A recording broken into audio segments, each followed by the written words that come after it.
Well, hello everybody. It's Brother Todd with your Victory Minute. I hope y'all all having a good day.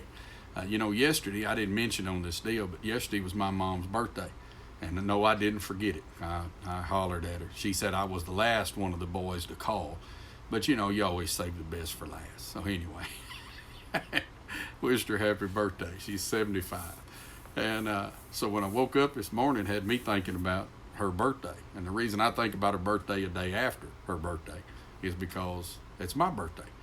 And she said if I could have showed up 8 hours earlier and been born on her birthday, it would have been the present she was kind of hoping to get that then. And I was about 2 weeks late, so she was more than glad for me to show up.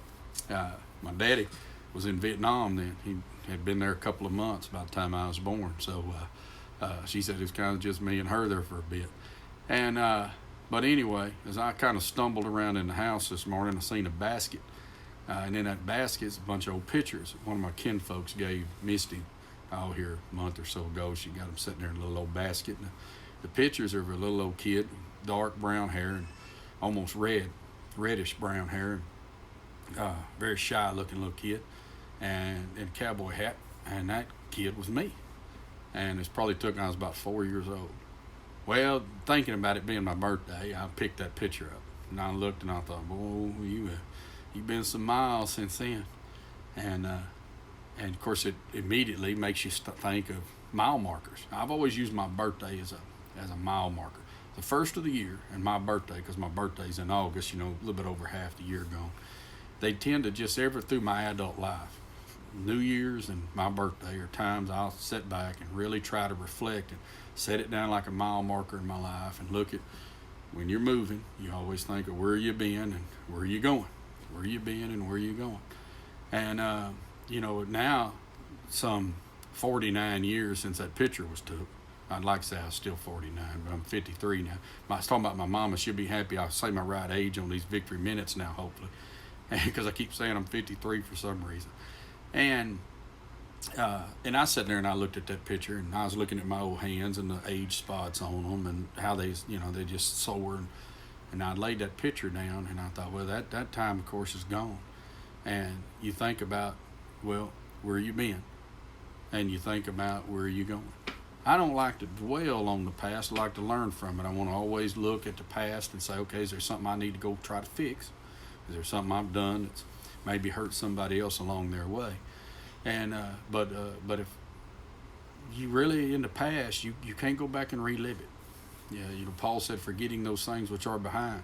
You gotta press on. You've been there, but you can't live there. But you can live in where you're going, and you can do something today about where you're going. And that's what I wanted to encourage all of y'all with today. The Lord forgive all our past. And you said, Brother Todd, you got any regrets? Well, sure, I got regrets. I got more regrets about things I hadn't done than I do over things I have done, by the way. So if you're right at a point of choice right now and you can tempt something great or you can settle for something small, man, I tell you what, I wished I'd have failed a few more times not doing something that was bigger and better and would have been better for God and people than not. Now, I'm not the type of person who plays everything just real safe. Some of y'all know me. I do some pretty dumb stuff, but when I stand for the Lord, I'll be giving an account of more stuff He wanted me to do than I didn't do, than just doing some old kind of crazy meanness or something. But to say all that, you got to live with where you are. I was sitting there thinking about that, and I got thinking about a boy from the Bible named Caleb. Lots of people named Caleb now, and that's where that name started. He was one of the two spies that believed God. There was 12 of them sent into the promised land. They was just a few months from Egypt. Children of Israel were coming out of their slavery and being led by Moses. They sent in one man from each tribe. Two of them come back believing God. One of them was Joshua. The other one was Caleb. They're the only ones of those that first generation that came out that got to go into the promised land. That first generation wouldn't believe God about going in. They heard about all this bad stuff and these giants and these troubles. in the promised land. God let them wander around in the wilderness for 40 years. He said, y'all, them spies was in there 40 days and come back and y'all believe in them more than you believe me. And Caleb up there telling them, we can take it. We were well able to overcome it and all this kind of stuff. They got scared, wouldn't believe God, and wouldn't believe Caleb and Joshua. And God let them, he said, y'all was in there 40 days. Well, 40 years you're going to wander around. Ain't nobody from this generation going to live through it. I'll let your children in the land. And to go into that land was 2 old men. One of them was now the leader of the people, and that was Joshua. And the other one was Caleb. Caleb was older than Joshua, and about 85 years old. And 45 years he had been wandering around. 40 years of wandering in the wilderness and 5 years of conquest in the land. He'd been at war the last 5 years. He was a leader of men. Anyhow, come the day they started dividing up the land, Caleb walked up and said, you heard what God promised me. He promised him a mountain. He promised him a territory for believing him. And Caleb walked up and said, the line is very famous. He said, you was there and you heard what God said. Now give me this mountain. Give me this mountain. And he said, I'm as strong today as I was when God gave me the promise, both for war to go out and to come back in. And as a younger preacher, I used to think that God had supernaturally empowered Caleb with strength so that he could keep his promise. The more I studied now, the longer I go with it, I don't think he did. I think the old boy was probably pretty vibrant, but he was old. I think Caleb's trust and his strength was the same strength that he had when he was a 45-year-old man, and that was his strength was the Lord. So he didn't figure the Lord had got any weaker. And if you look at Caleb's life from there on, he does indeed get his mountain, and he kills the giants that's on it. And but he set out to get his children an inheritance, a place. He set out to establish things. He spent the rest of his life not really enjoying the fruits of what he had. He didn't really do a retirement thing. He put his focus and his energy to the day he died was on building cities, places, family, and he would never really get to sit back and quote unquote enjoy it. But that didn't matter because he was ready to fight the fights, and they had plenty of them to come that had to be fought so that the next generation could get established. You kind of following me? And that's what he spent his time in, and that's what he was fixated on. I tell this to everybody that's not in the youngest generation. If the Lord tarries his coming, it's going to take a while for this country to get turned back, or whatever's going to end up happening with it getting established. Thomas Paine was he was a writer, philosopher, and political activist back during the times of the American Revolution. I guess if I remember right, he come to America probably about 3 years before the Revolution, American Revolution, and Benjamin Franklin helped him get here. Anyhow, he wrote a pamphlet called Common Sense, and wrote another deal, kind of a series of, can't remember it, but he wrote it for a number of years, from 1776 to probably, into the 1780s. I can't remember the title of it. But anyway, he wrote that pamphlet called Common Sense. Old John Adams said that without common sense, he said, unless the author had lifted up the pen to write Common Sense, he said Washington's sword would have been lifted up in vain. It was definitely the most important piece of literature that people had to think about. We've got to be free. He was a great revolutionary. In fact, he was even a big part of the French Revolution. Thanks for the history lesson, Brother Todd. But anyway, he said, I prefer peace. But if trouble must come, let it come in my lifetime, that my children can have peace. If you think about it, that's what old Caleb put his focus on. I'm going to do what needs to get done so that the ones coming behind me can have it better. And if you're moving, and we're all moving, I'm sitting there thinking back, looking at that picture of that little kid in that cowboy hat, and then I looked in the mirror, and I see this old man. His hair sure ain't that brown anymore. What hadn't turned loose turned white, and face saggy, and hands hurt, and all that kind of stuff. Can't hardly hear nothing. Well, it's just God saying you're moving, and that clock is ticking. And what are you going to do with it? Now, I got no real desire to coast back, but I do have a desire to do something that builds others, something that I can lay down as a good inheritance, not just for my kids and my grandkids, but for this whole younger group. Most of y'all that watch me, they tell me about 65-70% everybody watch these Victory Minutes is men.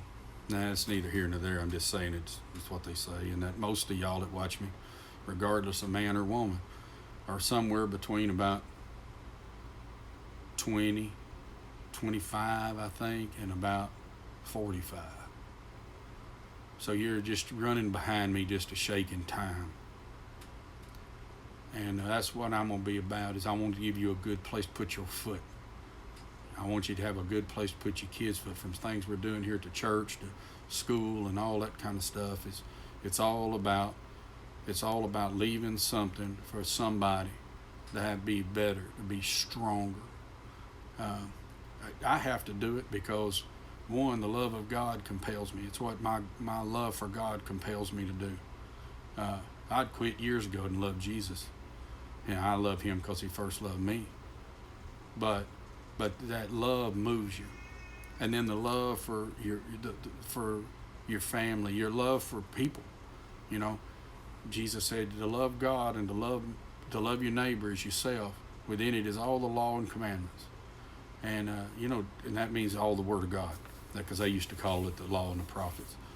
And I said probably law and commandments. Y'all give me, I'm old now. Give me a little slack. And so, but if you can do that, you can do something that matters. I got no desire to just exist. I don't want to live life in such a way that, you was here and you watched some TV and you died. I don't want to live in such a way that the biggest things happening in my life is whether or not college football is going to play this year or not, or whether or not the NBA is doing good, and all this. All meaningless, says the preacher. It's what are you going to do and what are you doing that matters. A lot of y'all, you going to work today, you watching me at work. If your work is just a paycheck and you're just trying to get by, man, it can sure turn into drudgery.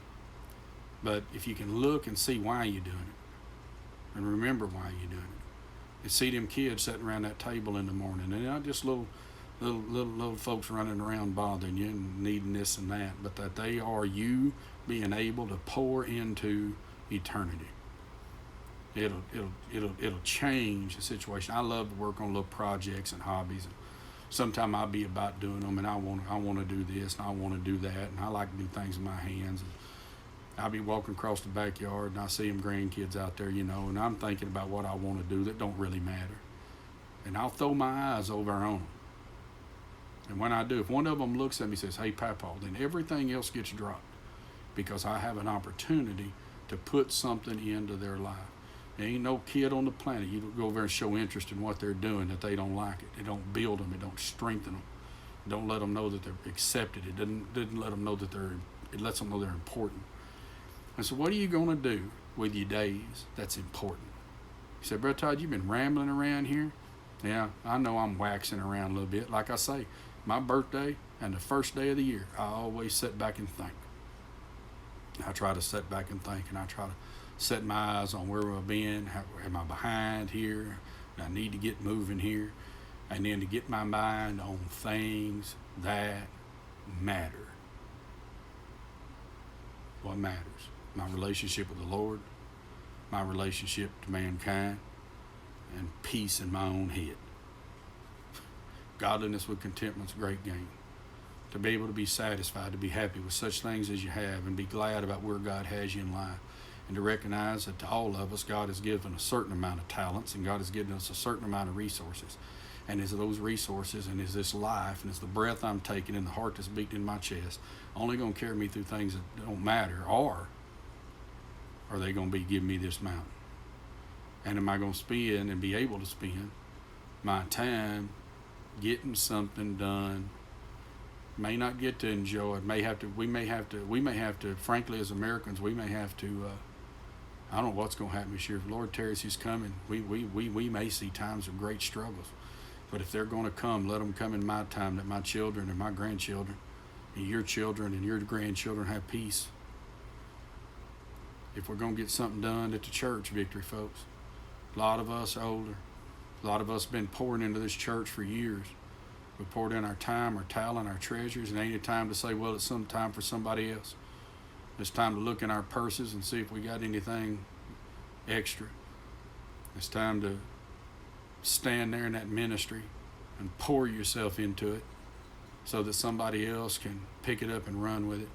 I watch this younger generation around this church picking up and running, and I watch them picking up and running with stuff. They don't even know who laid it down for them, and it's here, and they're living in it, and they got it, and we got folks in heaven that laid it down for them. Man, what a good way to live, huh? I want to be a Caleb. I ain't even really interested in sitting around anyhow. I'd rather go down fighting giants, and the next group that comes along, they don't have to know my name, but they get to live on what God established. If we're going to move, and we are moving, I moved a long way from that little boy sitting there in that cowboy hat to going into eternity. Whether God gives me 6 minutes or 60 years, I want to be moving towards something that matters. Man, I hope that you can too. Think about it with me today. Where you been? Where you going? What you going to do? God help us and God bless us all. In Jesus' name I pray it all, and I say that honestly. I've been praying that this morning. I pray it all the time. In the name of the Lord Jesus, I pray that you would live powerfully, strong, and in a way that matters. Will it matter that we were even here? Think about it with me. Bye.